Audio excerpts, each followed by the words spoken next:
Boomer മെഷീൻ്റെ സൈഡിൽ നിന്നുള്ള കറക്റ്റ് കാഴ്ച ഇതിനെ കൊണ്ടാണ് തുളയ്ക്കുന്നതെന്ന് അറിയാൻ കഴിഞ്ഞു. പിന്നെ വലിയ ഫാനുള്ള ആ വലിയ വലിയ പൈപ്പുകൾ എന്തിനാണ്?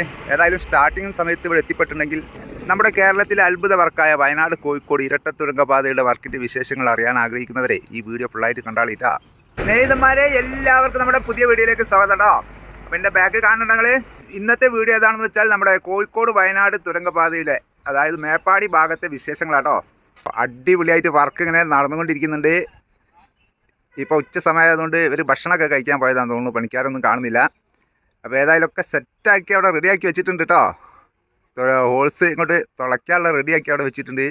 അപ്പോൾ സ്നേഹിതന്മാരെ, എല്ലാവരും സപ്പോർട്ട് ചെയ്യുക, ലൈക്ക് ചെയ്യുക, സബ്സ്ക്രൈബ് ചെയ്യാത്തവർ സബ്സ്ക്രൈബ് ചെയ്യുക. പിന്നെ നിങ്ങളുടെ അഭിപ്രായങ്ങളൊക്കെ ഒന്ന് കമൻറ്റിലൂടെ അറിയിക്കട്ടോ. അപ്പോൾ നേരെ നമുക്ക് ഇവിടുത്തെ കാഴ്ചകളും വിശേഷങ്ങളൊക്കെ ഒന്ന് കണ്ടാലോ. ഓക്കെ, നമ്മുടെ തുരങ്കപാതയുടെ സ്റ്റാർട്ടിങ് വരുന്നത് ആ കാണുന്ന കറക്റ്റ് ഒരു നാട കാണുന്നുണ്ട് അവിടെ കേട്ടോ. ടിൻ ടണലിൻ്റെ 2 ടണലും സ്റ്റാർട്ട് ചെയ്യുന്നത് കറക്റ്റ് ആ ഏരിയയിലാണ്. അതിൻ്റെ മുകളിലേക്കൊന്നും പോകുന്നില്ല കേട്ടോ. നമ്മുടെ ഏകദേശം ഈ റോഡിൻ്റെ മുകളിൽ നിന്ന് 50 മീറ്റർ വിട്ടിട്ടാണ് തുരങ്കം സ്റ്റാർട്ട് ചെയ്യുന്നത്. അപ്പോൾ അതിൻ്റെ മണ്ണെടുക്കൽ ജോലികൾ, ഒരുപാട് മണ്ണെടുക്കലും പാറ പൊട്ടിക്കലും ഒക്കെ കഴിഞ്ഞിട്ടുണ്ട്. ഇവരുടെ ബാക്കിയുള്ള എല്ലാ യൂണിറ്റുകളും, താമസിക്കാനുള്ള സൗകര്യം, അതുപോലെ വർക്ക് ഷോപ്പുകൾ, പിന്നെ അതുപോലെ അവിടെ നിൽക്കണ അവരുടെ ഡംപിങ് ആൻഡ് മിക്സിങ് യൂണിറ്റ് അവിടെയാണ് തോന്നുന്നുണ്ടോ, അവിടെ സെറ്റാക്കി കൊണ്ടിരിക്കുന്നുണ്ട്. പിന്നെ ഇവിടെ താഴത്ത് കുറേ കണ്ടെയ്നർ ഉണ്ട് ഇവർക്ക് പണിക്കാർക്ക് താമസിക്കാനായിട്ട്. പിന്നെ ഇങ്ങോട്ട് നോക്കി നിങ്ങൾ, എന്തൊക്കെ സാധനങ്ങൾ, വലിയ വലിയ ഫാനുകളാട്ടോ, അപാര ഫാനുകളാണ്. ഇതൊക്കെ എങ്ങനെ അതിൻ്റെ വർക്ക് എന്നുള്ളത്. അവിടെ ബൂമർ മെഷീനും ഉണ്ട് കേട്ടോ, തുളയ്ക്കാനുള്ള സാധനം. ആ ചുവപ്പ് കണ്ടില്ലേ, അവിടെ ആ ഏരിയയിൽ നിന്നിട്ട് വീഡിയോ എടുക്കാൻ പറ്റില്ല, അവിടെ അവർ എഴുതി വെച്ചിട്ടുണ്ട്. അവിടെ പിന്നെ ഒന്നാമത് ബ്ലോക്ക് ആവുന്ന കാരണത്താലൊക്കെ ആയിരിക്കും ആളുകൾ അവിടെ നിന്ന് വാഹനങ്ങളൊക്കെ നിർത്തി വീഡിയോ ഫോട്ടോ ഒക്കെ എടുക്കാൻ തുടങ്ങിയിട്ടുണ്ടെങ്കിൽ ബ്ലോക്ക് ആവും. പണീൻ്റെ അവരുടെ സൈറ്റിലേക്ക് കയറി എന്തായാലും അവർ വീഡിയോ എടുക്കാൻ സമ്മതിക്കില്ല. ഇപ്പോൾ എത്തിക്കണ ഇവിടെയാണ് ഇതിൻ്റെ സ്പോട്ട് വരുന്നത്, മീനാക്ഷി ബ്രിഡ്ജ്. ഇവിടെ ഒരു അമ്പലം വരുന്നുണ്ട്. സംഭവം അരുവിയിലൊക്കെ വെള്ളം കുറഞ്ഞിരിക്കുന്നു കേട്ടോ. ഈ ബ്രിഡ്ജ് ഇങ്ങോട്ട് കഴിഞ്ഞിട്ട് ഈ നേരെ പോകുന്നത് നമ്മുടെ ചൂരൽമല ഭാഗത്തേക്ക് കേട്ടോ. സൂചിപ്പാറ വെള്ളച്ചാട്ടം ആ ഏരിയയിലൊക്കെ കാണും. മുണ്ടക്കൈ അപകടം നടന്ന സ്ഥലം അവിടേക്കാട്ടോ ഇതിൻ്റെ ഈ റോഡ് അങ്ങോട്ട് പോകുന്നത്. ഇത് 2 വരിപ്പാത വർക്ക് നല്ല ഉഷാറായിട്ട് നടക്കുന്നുണ്ട്. മേപ്പാടി വരെ ഏകദേശം 6-7 കിലോമീറ്റർ ദൂരം ഉണ്ട് മേപ്പാടിയിലേക്ക്. അവിടെ നിന്ന് ഇങ്ങോട്ട് വന്നിട്ടാണ് നമ്മുടെ തുരങ്കപാത സ്റ്റാർട്ട് ചെയ്യുന്നത്. ഇതൊക്കെ ഫാൻ തന്നെ കേട്ടോ. ഇതിൻ്റെ ഉള്ളിലൊക്കെ, ഈ പൈപ്പിൻ്റെ ഉള്ളിലൊക്കെ വലിയ ഫാനാണ്. ഇതിൻ്റെ പേരെന്താ അറിയാവുന്നവരൊന്ന് കമൻറ്റ് ചെയ്താളിട്ടോ. ബാക്കി കോൺക്രീറ്റ്, അങ്ങ് ദൂരെ എത്തിക്കാനുള്ള പൈപ്പുകളാട്ടോ കാണുന്നത്. എത്ര അല്ലേ മെഷീനിൻ്റെ ഉള്ളോട്ട് കോൺക്രീറ്റ് ഇവിടുന്ന് പുറത്തുനിന്ന് അങ്ങേ തല വരെ കൊണ്ടുപോകാനുള്ള ഒരുപാട് ലോഡ് കണക്കിന് പൈപ്പ് അവിടെ കൊണ്ടുവച്ചിരിക്കുന്നത്. നമ്മുടെ ബിൽഡിങ്ങിലൊക്കെ മുകളിലേക്ക് എത്തിക്കുന്ന പൈപ്പില്ലേ, അതാണ് ആ സാധനം മൊത്തം. അവിടെ ബൂമർ മെഷീന് ഇവിടെ ഏരിയയിലുണ്ട്. അതുപോലെ അവിടെ ഡംപിങ് യൂണിറ്റ് കറക്റ്റ് ഇവിടുന്ന് കാഴ്ചയുണ്ട് കേട്ടോ. ആ പാറൊക്കെ അങ്ങനെ പൊട്ടിച്ചുകൊണ്ട് നിൽക്കുകയാണ്. ഇനിയും കുറേ അതിൻ്റെ അടിയിലേക്ക് പാറകളൊക്കെ ഉണ്ട്. ഒരുപാട് മണ്ണുകൾ എടുത്ത് മാറ്റാണ്ട്. ബാക്കിൽ കാണുന്ന മലയേ അതാട്ടോ നമ്മുടെ ചെമ്പ്ര പീക്ക്. ആ ഏരിയ മൊത്തം എന്താല്ലേ ബാക്ക്ഗ്രൗണ്ട് കാണാൻ ഹരം. എന്തോരം ഹൈറ്റുള്ള മലകളറിയാം. വീഡിയോയിൽ കാണുമ്പോൾ അങ്ങനെ തോന്നിക്കില്ല, പക്ഷെ ഇവിടെ എടുത്തുനിന്ന് നോക്കുമ്പം ഇവിടെയുള്ള ഓരോ കൂമ്പാരങ്ങൾ അടിപൊളിയാണ്. ഈ പോകുന്നതൊക്കെ ചൂരൽമല ഭാഗത്തേക്കും അതുപോലെ സൂചിപ്പാറ, ചൂരൽമല അപകടം നടന്ന സ്ഥലത്ത് ഇപ്പോൾ പ്രവേശനം ഉണ്ടല്ലോ, അപ്പോൾ അങ്ങോട്ട് കാണാനായിട്ടോ കൂടുതൽ ആളുകളും പോകുന്നത്. റിസോർട്ടുകളിലൊക്കെ തങ്ങിയിട്ട് പിറ്റേന്ന് ഇറങ്ങുക എല്ലാവരും കൂടി. സൂചിപ്പാറയിലേക്ക് ഒരുപാട് ആളുകൾ പോകുന്നുണ്ട്. ഈ റോഡ് പണി ചൂരൽമല വരെ ഉണ്ട് എന്നാണ് തോന്നുന്നത്. അങ്ങോട്ട് ആ ഏരിയയിലേക്ക് 2 വരിപ്പാത മൊത്തത്തിൽ ഇവിടെ നിന്ന് അങ്ങോട്ടും പണി നടക്കുന്നുണ്ട്. ഏകദേശം 14 കിലോമീറ്ററോളം ഉണ്ട് കേട്ടോ മേപ്പാടിയിൽ നിന്ന് ചൂരൽമല ഭാഗത്തേക്ക്. ഒരുപാട് വാഹനങ്ങൾ, എവിടെ തട്ടുകട ഉണ്ടാവും അവിടെയൊക്കെ വാഹനങ്ങളും നല്ല തിരക്കാട്ടോ. അതാണ് ടൂറിസ്റ്റ് കേന്ദ്രങ്ങളുടെ പ്രത്യേകത. ഒരു രക്ഷയില്ല, ജനങ്ങൾ ഇങ്ങനെ കയറുന്നല്ലേ. ബൂമർ മെഷീൻ്റെ സൈഡിൽ നിന്നുള്ള കറക്റ്റ് കാഴ്ച ഇതിനെ കൊണ്ടാണ് തുളയ്ക്കുന്നതെന്ന് അറിയാൻ കഴിഞ്ഞു. പിന്നെ വലിയ ഫാനുള്ള ആ വലിയ വലിയ പൈപ്പുകൾ എന്തിനാണ്? ഏതായാലും സ്റ്റാർട്ടിങ് സമയത്ത് ഇവിടെ എത്തിപ്പെട്ടിട്ടുണ്ടെങ്കിൽ നമുക്ക് നല്ലൊരു വീഡിയോ ഒക്കെ റെക്കോർഡ് ചെയ്യാം അല്ലേ? എത്ര ബൈക്ക് കേസുകളൊക്കെ ഉള്ളത്, ഒരുപാട് നേരത്തെ പോയി. ഇതേതാ? ഇത് തമിഴ്നാട് ടീമാണല്ലോ. തമിഴ്നാട് ടീമൊക്കെ അത് കർണാടക വണ്ടി. അപ്പോൾ സ്നേഹിതന്മാരെ, അവിടെ നിന്ന് അങ്ങോട്ടാണ് നമ്മുടെ തുരങ്കപാത സ്റ്റാർട്ട് ചെയ്യുന്നത് കേട്ടോ. 8.1 കിലോമീറ്റർ ദൂരത്തിൽ 2130 കോടി രൂപ ചെലവിട്ടിട്ട് ഇന്ത്യയിലെ തന്നെ ഏറ്റവും നീളം കൂടിയ ഇരട്ട തുരങ്കപാത. ദിലീപ് ബിൽഡ്കോൺ എന്ന കമ്പനി ആട്ടോ ഈ വർക്ക് എടുക്കുന്നത്. ഭോപ്പാൽ ആസ്ഥാനമായുള്ള ഈ കമ്പനി അടിപൊളിയായിട്ട് രണ്ട് ഭാഗത്തും ആനക്കാമ്പോയിൽ മറിപ്പുഴ ഭാഗത്ത് അടിപൊളിയായിട്ട് വർക്ക് നടക്കുന്നുണ്ട്. കഴിഞ്ഞ വീഡിയോ നിങ്ങൾ കണ്ടിട്ടുണ്ടാവില്ല അല്ലേ? ഏതായാലും ഉഷാറായിട്ട് വർക്ക് നടക്കുന്നുണ്ട്. നമ്മുടെ കമൻറ്റിലൊക്കെ ഒരുപാട് ഇങ്ങനെ വരുന്നുണ്ട് കേട്ടോ. ഇതൊരിക്കലും അങ്ങോട്ട് പണി തീരൂല, ഒരിക്കലും പണി തീരൂല എന്ന് പറയില്ലിട്ട് നിങ്ങളാരും. ഇതിപ്പോൾ സർക്കാരിന് ഏതെങ്കിലും നമ്മളെ ഭരിക്കുന്ന സർക്കാരിനെ വിമർശിക്കുക എന്നുള്ള ലെവലിലാണെന്നുള്ളത് നമുക്കറിയാം കേട്ടോ. പക്ഷേ ഇത് ഏത് സർക്കാർ വന്നാലും ഇങ്ങനെയുള്ള നല്ല നല്ല വികസനങ്ങൾ വരുമ്പോൾ നമ്മളതിനെ സപ്പോർട്ട് ചെയ്യണ്ടേ അല്ലേ?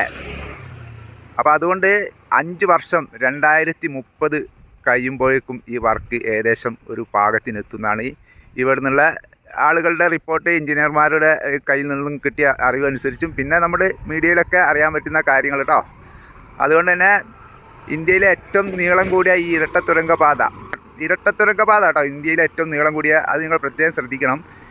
ഈ ഇന്ത്യയിൽ ഇപ്പം നിലവിലുള്ളത് 3 കിലോമീറ്ററുള്ള നമ്മുടെ ഹിമാചൽ പ്രദേശമാണ്, അരുണാചൽ പ്രദേശ് അവിടെ ഇവിടെയാണ് ഒറ്റ തുരങ്കപാത. ഇതിലും ദൂരം കൂടിയ 13 കിലോമീറ്റർ ഉള്ളത് ജമ്മു ആ ഭാഗത്ത് വർക്ക് ഫിനിഷിങ്ങിലേക്ക് അടുത്തുകൊണ്ടിരിക്കുന്നുണ്ട്. 9 കിലോമീറ്ററുള്ള വേറെ ഉണ്ട്, അതുപോലെ 11 കിലോമീറ്ററുള്ള വേറെ ഉണ്ട്. അങ്ങനെ ഒറ്റ തുരങ്കപാത ഉണ്ട്. അതുകൂടാതെ റെയിൽവേ തുരങ്കപാത, അത് ഇതിൽ കൂടുതൽ 14 കിലോമീറ്ററൊക്കെ ഉള്ള റെയിൽവേ തുരങ്കപാതകൾ ഉണ്ടെന്ന് അറിയാൻ കഴിഞ്ഞത്. ഇത് ഇരട്ട തുരങ്കപാത കേട്ടോ, 2 എണ്ണം ടിൻ ടണൽ 2 എണ്ണമായിട്ട് വരുന്ന, അതുകൊണ്ടാണ് ഏറ്റവും ദൈർഘ്യമേറിയ ദൂരമേറിയ ഇരട്ട തുരങ്കപാത എന്ന് പറയാൻ കാരണം കേട്ടോ. കമൻറ്റിൽ വീണ്ടും ഇങ്ങനെ പറയുന്നത് കേൾക്കാം. അപ്പം ഞാൻ പ്രത്യേകം പറയുകയാണ്, ഇരട്ട തുരങ്കപാതയാണ്. ഏതായാലും ഇവിടെ വന്നപ്പോൾ ഒരുപാട് സന്തോഷം, ഒരുപാട് മാറ്റങ്ങൾ സംഭവിച്ചിട്ടുണ്ട് കേട്ടോ. ഏകദേശം വർക്കിനായിട്ടുള്ള എല്ലാ മെഷീനറികളും ഇവിടെ എത്തിയെന്നാണ് അറിയാൻ കഴിഞ്ഞത്. ഏകദേശം ഈ കാണണമെന്നല്ല കേട്ടോ, ഇവിടെ കാണുന്നല്ല, ഒരുപാട് ഇതിൻ്റെ ഉള്ളോട്ട് കയറിപ്പോയിക്കിന്. ബാക്കിയുള്ള പല മെഷീനുകളും നമ്മുടെ ഷോർട്ട് ക്രീറ്റിൻ്റെ വർക്കാട്ടോ. ഏതായാലും നമ്മുടെ ഈ തുരങ്കപാതയിൽ കൂടുതലുണ്ടാവുക അതിൻ്റെ മെഷീൻ വന്നത് ഞാൻ കണ്ടിട്ടുണ്ട്. മൊത്തം റൗണ്ടായിട്ട് തുളച്ചതിന് ശേഷം കരിമ്പാറ എന്നുണ്ടെങ്കിൽ സെറ്റപ്പ് വർക്കായി. അതിൽ പിന്നെ ലീക്കേജ് ഇല്ലാതെ നോക്കണം, ലീക്കില്ലാത്ത തോതിലുള്ള ഷോർട്ട് ക്രീറ്റിൻ്റെ വർക്കുകളും പിന്നെ അതിൻ്റെ ഷീറ്റൊക്കെ വെച്ച് കോൺക്രീറ്റ് ചെയ്യുകയാണോ എന്നുള്ളത് കറക്റ്റ് അറിയില്ല കേട്ടോ. ഫുള്ള് ഓൾറൗണ്ട് കോൺക്രീറ്റും ഉണ്ടാവുമല്ലോ അല്ലേ? ഓൾറൗണ്ട് അങ്ങനെ അപ്പോൾ ഷീറ്റ് വെച്ചിട്ടുള്ള കോൺക്രീറ്റുകളൊക്കെ ഉണ്ടാവും. നമ്മുടെ യൂട്യൂബിലൊക്കെ ഞാൻ വലിയൊരു മെഷീന് മൊത്തത്തിൽ ഒരു ഹോൾസ്, ആ മെഷീൻ അങ്ങോട്ട് പോകുന്നു. പിന്നെ അതിൻ്റെ മുകളിൽ റെഡിമെയ്ഡ് സ്ലാബുകൾ ഇങ്ങനെ ലോക്കാക്കി വെക്കുന്നു, അതിൻ്റെ മുകളിൽ കോൺക്രീറ്റ് ഫില്ല് ചെയ്യുന്നു. അങ്ങനെ കൂടി ടൈറ്റ് ആക്കിയിട്ടുള്ള ആ ഒരു മെഷീനറികളൊന്നും ഇങ്ങോട്ട് എത്തൂല കേട്ടോ. ഈ ഏരിയയിൽ അങ്ങനത്തെ മെഷീനറികൾ എത്തിക്കാൻ കഴിയില്ല നമ്മുടെ കേരളത്തിൻ്റെ ഈ റോഡിൽ. അപ്പോൾ അങ്ങനെയുള്ള വർക്കൊക്കെ ആണെന്നുണ്ടെങ്കിൽ പെട്ടെന്ന് വർക്ക് തീരും. ഇത് നമ്മുടെ ഇന്ത്യയിലുടനീളം എടുക്കുന്ന വർക്കാണ്. ഓസ്ട്രിയൻ ടെക്നോളജിയാണ് ഈ തുരങ്കപാത നിർമ്മാണത്തിന് ഉപയോഗിക്കുന്നത്. അതുകൊണ്ടാണ് ഇത് 5 വർഷത്തേക്കൊക്കെ നീണ്ടുപോകുന്നത് കേട്ടോ. തുരങ്കപാത നമുക്ക് റോഡിൻ്റെ ഉള്ളിൽ തന്നെ കാണാൻ പറ്റും കേട്ടോ, ഈ മേപ്പാടിയുള്ള തുരങ്കപാതൻ്റെ വർക്ക്. അതുകൊണ്ട് തന്നെ കുഴപ്പമില്ല. ആനക്കാമ്പോയിലാണ് അവർ വഴി തടഞ്ഞിട്ടുണ്ടെങ്കിൽ പിന്നെ പ്രശ്നമാകും. ആനക്കാമ്പോയിൽ ആ ഭാഗത്ത് സ്റ്റീൽ ബ്രിഡ്ജിൻ്റെ വർക്കുകളൊക്കെ ആരംഭിക്കാൻ പോകുന്നുണ്ട്. അത് വേറെ കമ്പനിക്ക്, അത് ഞാൻ കഴിഞ്ഞ വീഡിയോയിൽ മൊത്തമായിട്ട് പറഞ്ഞോളാം അല്ലേ. ആ ഭാഗത്ത് 2 തുരങ്കപാതയുടെ വർക്ക് കഴിഞ്ഞിട്ട് ഇങ്ങനെ നിൽക്കണ ആ ഒരു കാഴ്ച, 2 ഹോൾസ് ഇങ്ങനെ ഇമാജിൻ ചെയ്ത് അങ്ങനെ നോക്കി, അടിപൊളിയല്ലേ? അതിൻ്റെ സാധാരണ എല്ലാ തുരങ്കപാതയുടെ എൻട്രൻസും വളരെ സുന്ദരമായിട്ട് വളരെ ഭംഗിയായിട്ട് അവർ കൈകാര്യം ചെയ്യുന്നുണ്ട് കേട്ടോ. അതുപോലെ ആ വർക്കൊക്കെ കഴിയുമ്പോൾ നല്ല ഹരം ഉണ്ടാവും.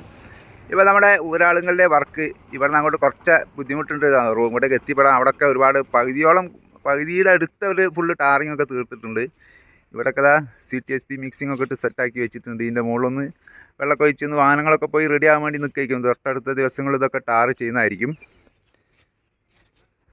അപ്പം നമുക്ക് നമ്മുടെ കോഴിക്കോട് നിന്ന് താമരശ്ശേരി ചുരം വഴി പോകുന്നതോ അതുപോലെ ഇതിലേ വരുന്നതോ ഏതാണ് എളുപ്പം എന്നുള്ളത് നമുക്ക് കിലോമീറ്റർ ഒന്ന് കണക്കൂട്ടിക്കാലോ. അതായത് നമ്മുടെ കോഴിക്കോട് നിന്ന് ആനക്കാമ്പോയിലേക്ക് 47 കിലോമീറ്റർ, അവിടെ നിന്ന് ഒരു 6 കിലോമീറ്റർ നമ്മുടെ തുരങ്കപാത സ്റ്റാർട്ട് ചെയ്യുന്നിടത്തേക്ക്. അപ്പോൾ എത്രയായി?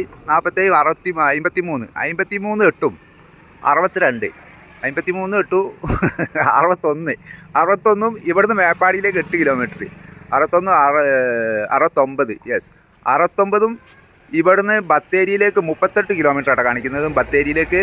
അപ്പം 69 ഏകദേശം 107 കിലോമീറ്റർ അല്ലേ, 107 കിലോമീറ്റർ. അതേ സമയത്ത് ബത്തേരിയിൽ നിന്ന് നേരിട്ട് താമരശ്ശേരി ചുരം വഴി പോകുമ്പോൾ 97 കിലോമീറ്റർ ആണ് കാണിക്കുന്നത്.